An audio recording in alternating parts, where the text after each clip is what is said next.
Vamos a comenzar a trabajar los contenidos del segundo parcial de IPC Visioli y vamos a empezar con esta clase en la que vamos a estar trabajando el surgimiento de la ciencia moderna de la mano de un historiador que se llama Harari, y vamos a estar dando algunos rasgos generales de la ciencia, algo que ya venimos haciendo, ¿no? El primer parcial, pero ahora desde una perspectiva un poco más histórica.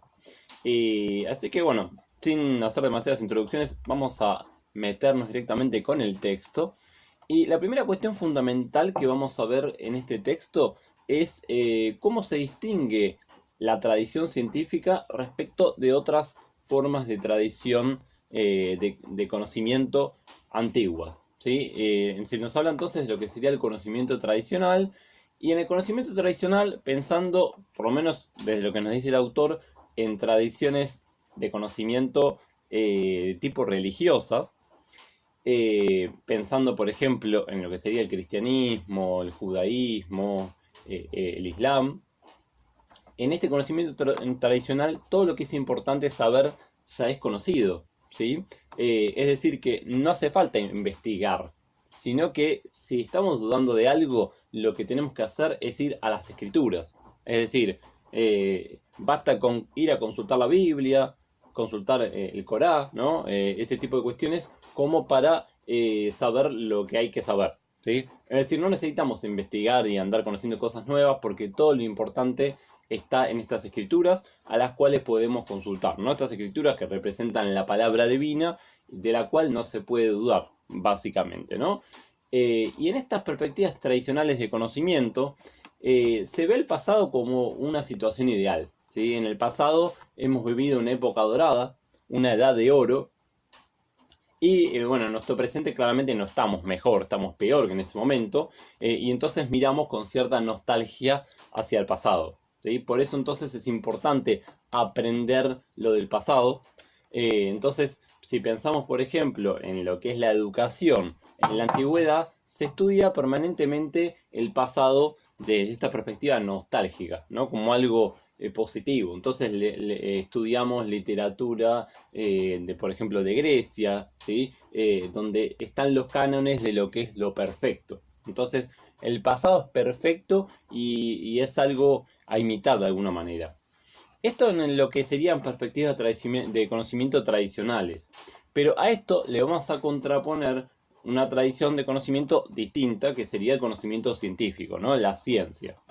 Y bueno, algo fundamental en el planteo de Harari es que hay algo característico de la ciencia, que es propio de la ciencia, que no comparte con otras tradiciones, es que la ciencia tiene esta tendencia a admitir que ignora cosas, ¿sí? Entonces, esto es algo muy distinto, ¿no? En el conocimiento tradicional ya todo está conocido. Si querés, si dudás de algo, no sabes algo, tenés que ir a la escritura. Bien, en la ciencia se dice que hay cosas que se ignoran, que no se sabe todo, y eso es algo fundamentalmente distinto a cualquier otra tradición.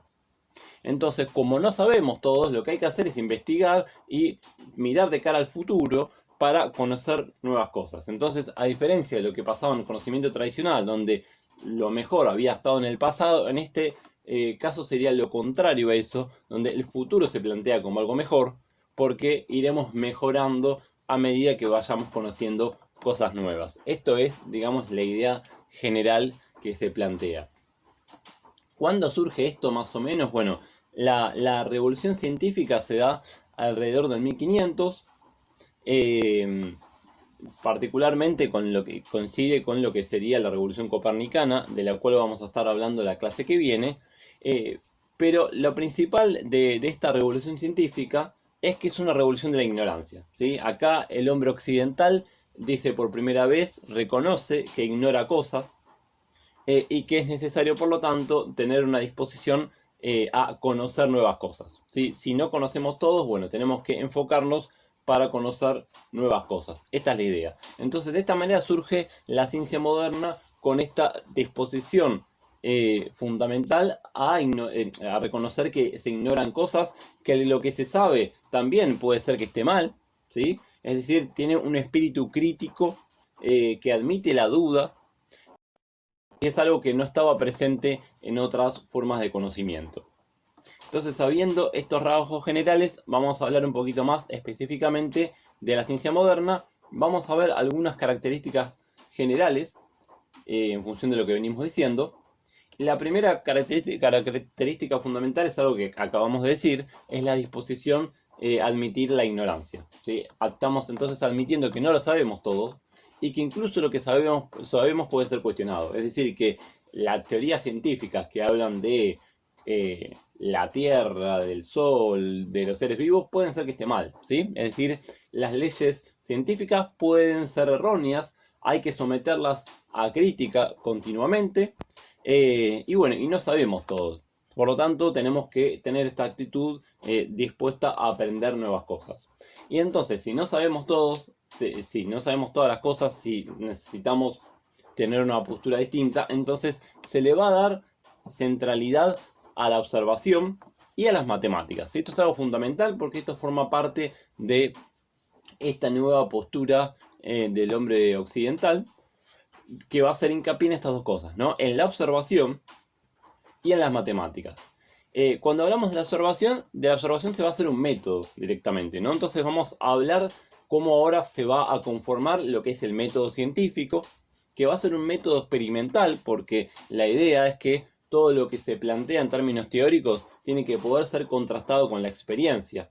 Y la experiencia, nosotros sabemos, se puede acceder observando o también experimentando, generando situaciones experimentales, lo que son experimentos científicos, ¿no? Ni más ni menos. Pero esta observación no es simplemente una observación así nomás, sino que es una observación que tiene que ser medida. Por eso es que las matemáticas son tan importantes, porque yo todo lo que observo lo tengo que poder medir, lo tengo que poder cuantificar. ¿Para qué? Porque lo que puedo medir es algo que puede ser controlado, ¿sí? Es algo que puede ser manipulado, ¿sí? Entonces no se trata simplemente de una observación así nomás, sino de una observación donde todo se trata de medir. Galileo Galilei, que es uno de los nombres importantes en esta revolución científica, nos dice que el libro de la naturaleza está escrito en caracteres matemáticos, es decir, está escrito en un lenguaje matemático. Por lo tanto, se le va a dar tanta importancia a las matemáticas. Repito, ¿por qué? Porque las matemáticas son justamente la disciplina que nos permite manipular la naturaleza y por lo tanto controlarla a nuestro gusto. Bueno, entonces esto es algo fundamental en lo que es los inicios de la modernidad, los inicios de la ciencia moderna. Y por lo tanto, entonces las matemáticas de a poco se van ir introduciendo en los planes de estudio, algo que antes no pasaba, ¿sí? Como les decía antes, en la educación se estudiaba, literatura clásica, ¿sí? Se estudiaba latín, griego, se estudiaba retórica, se estudiaba teología, pero no se estudiaba ciencias en términos generales, y tampoco se estudiaba matemática. La matemática era algo que practicaba muy poca gente.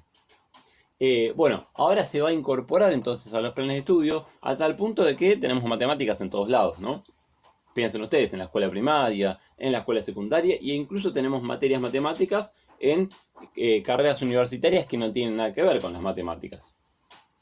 Bueno, y en particular se hace foco en lo que es la estadística, porque la estadística es algo que nos va a permitir controlar grandes conjuntos, ¿sí? Entonces sería la matemática aplicada a grandes conjuntos y, por ejemplo, es algo que se puede aplicar a los seres humanos. Entonces podemos, a partir de la estadística, agarrar grandes conjuntos poblacionales, sacar ciertos patrones generales y de esa manera entonces esto nos permite controlar de alguna manera lo que pasa con la gente. Es decir, podemos diseñar políticas públicas desde el Estado, por ejemplo, sabiendo patrones generales de las personas. Por ejemplo, bueno, esto es algo fundamental, ¿no? Porque la estadística, una vez que surja, va a ser muy importante para el desarrollo de distintas disciplinas científicas. Incluso, por ejemplo, si pensamos en la teoría de la selección natural de Darwin, Darwin se va a basar en la demografía, y la demografía es la estadística aplicada a las poblaciones, ¿sí? Entonces, esto es algo muy, muy importante. Bien, entonces estamos hablando de rasgos generales de la ciencia, hablamos de disposición a admitir la propia ignorancia, hablamos de esta importancia que se le da a la observación y a las matemáticas, y el tercer punto que podemos marcar es la adquisición de nuevos poderes tecnológicos, que es algo que se desprende de lo que venimos diciendo, ¿no? Si la ciencia hace tanto foco en un método experimental que mida todo, donde todo sea cuantificable, para que todo sea manipulable. Bueno, justamente la ciencia es lo que nos da poder, ¿no? Por eso Francis Bacon, el padre del método científico, enuncia esta frase muy importante que es: saber es poder, básicamente. Entonces, la ciencia nos da poder, ¿sí? Nos da poder de manipulación. Podemos manipular las cosas a nuestro antojo, ¿sí? En la antigüedad, las innovaciones tecnológicas que surgían se daban por azar, se daban por prueba y error. Un carpintero estaba haciendo algo, de repente se equivocaba y descubría algo nuevo, por ejemplo, ¿no? O una persona que trabajaba en el diseño de lentes ópticos para hacer anteojos, experimentaba algo por casualidad y descubría el telescopio, por ejemplo, ¿no? Para decir cualquier cosa. Entonces, en la antigüedad, las innovaciones tecnológicas se daban por cuestión de suerte, ¿no? Por azar. En cambio, en la actualidad, las innovaciones tecnológicas se dan como producto de la investigación científica. Entonces, en la actualidad tenemos una conexión muy estrecha entre ciencia y tecnología, ¿sí?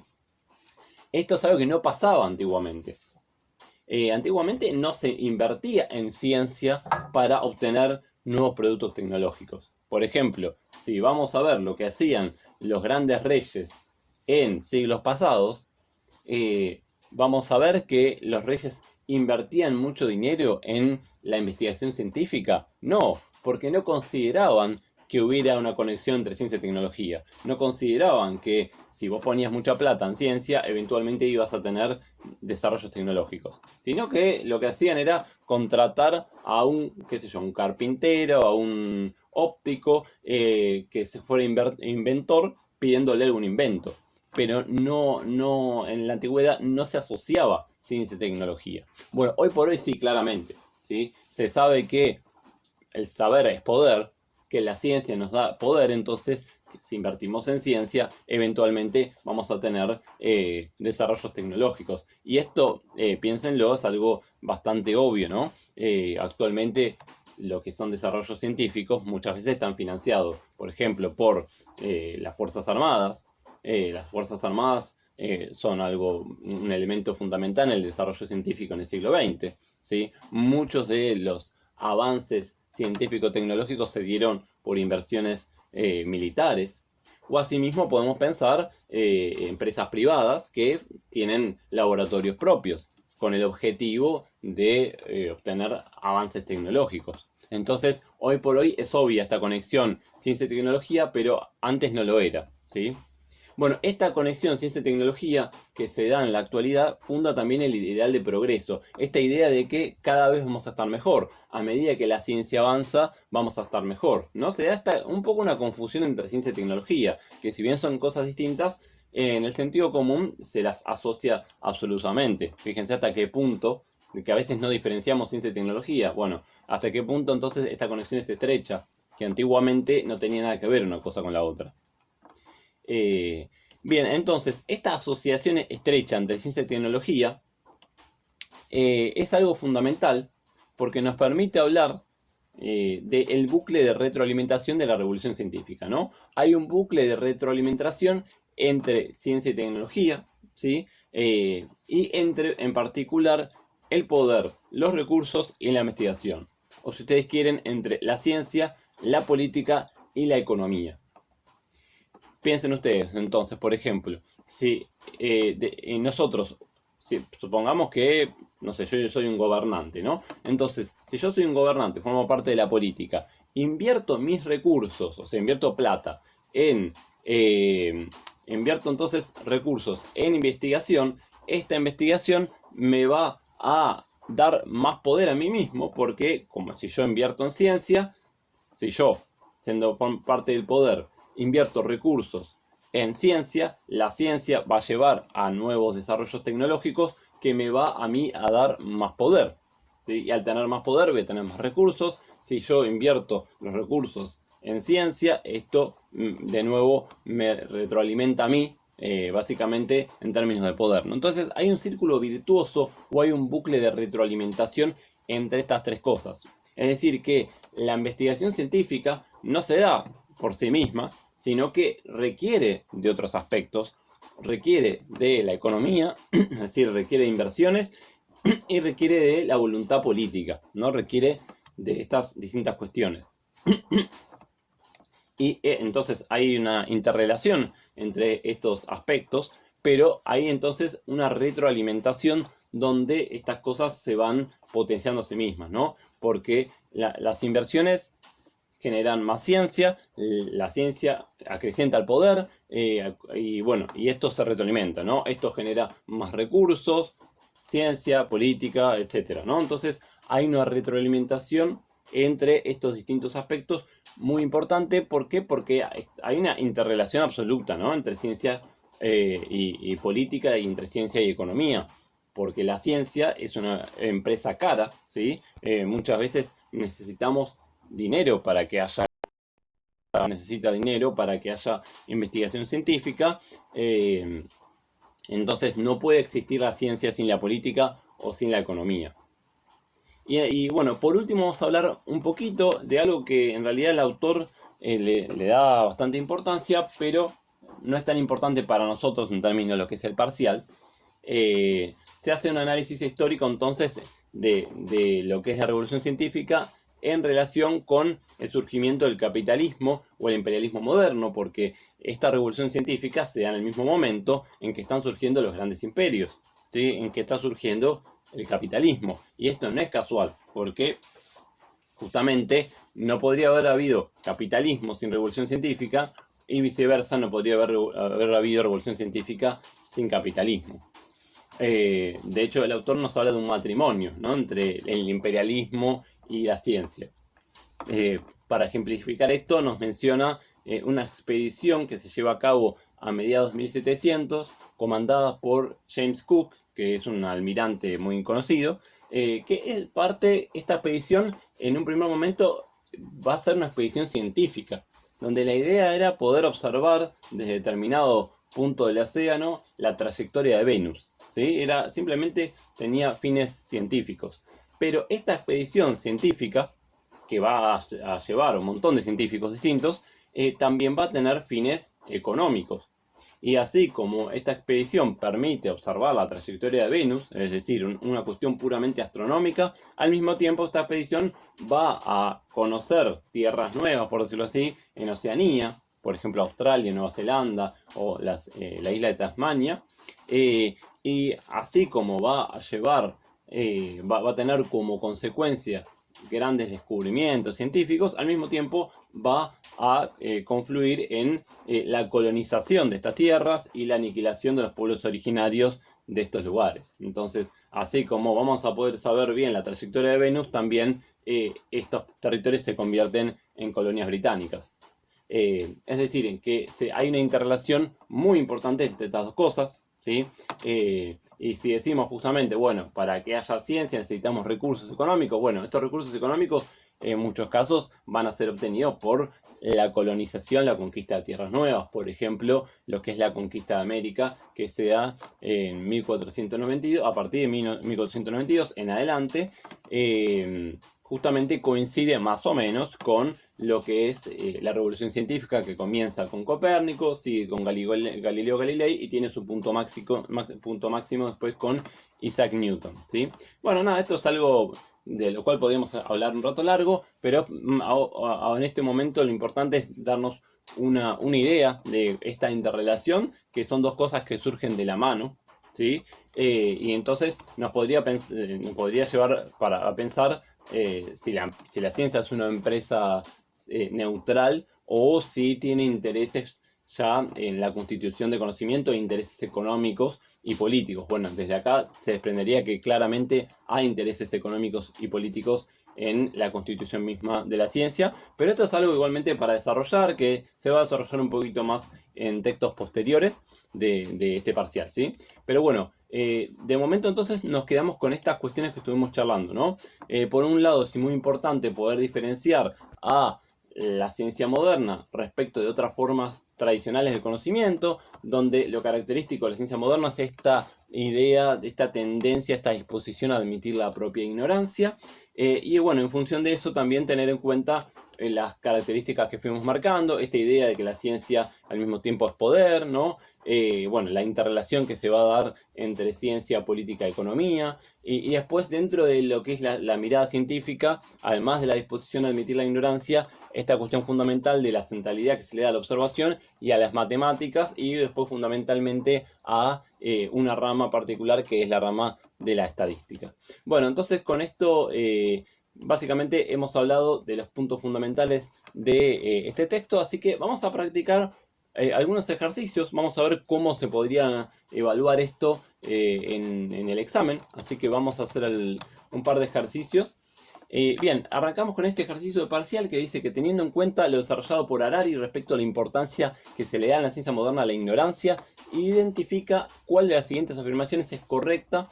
Bien, veamos, la primera dice: la ciencia moderna parte desde la ignorancia, pero una vez que algo se formula como una ley científica, deja de poder ser cuestionada. Obviamente esto está mal, ¿sí? Porque cuando se formula una ley, la ley tiene que ser cuestionada. No es que yo postulo una ley y ya sé que está bien. No, la ley puede estar mal también, ¿no?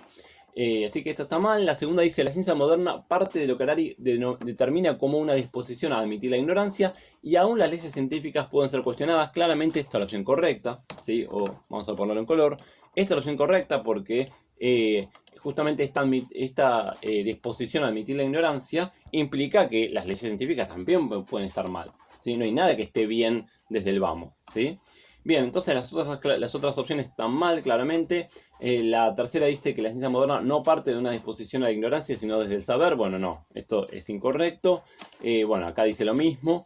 Y en la última dice: la referencia de que la ciencia parte de la ignorancia hace referencia al momento histórico en que se considera que comenzó la ciencia moderna. Bueno, es cierto que hace referencia al momento histórico, pero va más allá de eso, ¿sí? Continúa hasta el día de hoy. Sería una característica esencial de la ciencia. Entonces, no es que es algo particular del 1500. No, se sigue dando hasta el día de hoy, ¿sí? Bueno, hagamos otro ejercicio. En este caso, en el 2, dice: ¿cuál de las siguientes afirmaciones sobre el bucle de retroalimentación de la revolución científica es verdadera? Estamos hablando entonces de este círculo virtuoso entre ciencia, política y economía, ¿no? Bien, la primera dice: el desarrollo de la ciencia solo requiere la investigación. Esto es incorrecto, necesita algo más que eso, ¿sí? La segunda dice: el desarrollo de la ciencia depende de los recursos que se destinan a la investigación, por lo tanto tiene relación con las instituciones económicas, pero no así con las políticas. Obviamente esto está mal, porque requiere de las tres cosas. Y la última opción dice: el desarrollo de la ciencia requiere el refuerzo mutuo entre ciencia, política y la economía. Bueno, claramente esta es la opción correcta. Estamos hablando del bucle de retroalimentación entre estos distintos ámbitos. Y vamos a hacer un tercer ejercicio que dice: teniendo en cuenta lo desarrollado por Harari respecto del rol de las matemáticas y la estadística en la ciencia moderna, ¿qué haría el autor si tuviera que diseñar la currícula de una carrera del área de las ciencias sociales? Bueno, teniendo en cuenta la importancia, ¿no?, que le asigna el autor a la matemática y la estadística, ¿qué haría? Bueno, primero, incluiría contenidos de estadística, ya que junto con las matemáticas son fundamentales en todas las disciplinas científicas. Claramente esto es correcto, es algo fundamental de lo que plantea, así que está bien. La segunda dice: no incluiría contenidos de estadísticas. Bueno, claramente es incorrecto. Y la tercera dice: dependiendo de qué ciencia social se incluiría o no contenido de estadísticas. Y eso está mal porque él dice que es algo importante para cualquier disciplina, ya sea las ciencias naturales o de las ciencias sociales. Bueno, obviamente después vamos a seguir practicando más en lo que es la resolución de ejercicios y después la resolución de exámenes, pero bueno, sirvan estos ejercicios como para ejemplificar un poco algunas cosas que se pueden llegar a evaluar respecto de lo que vimos en esta clase.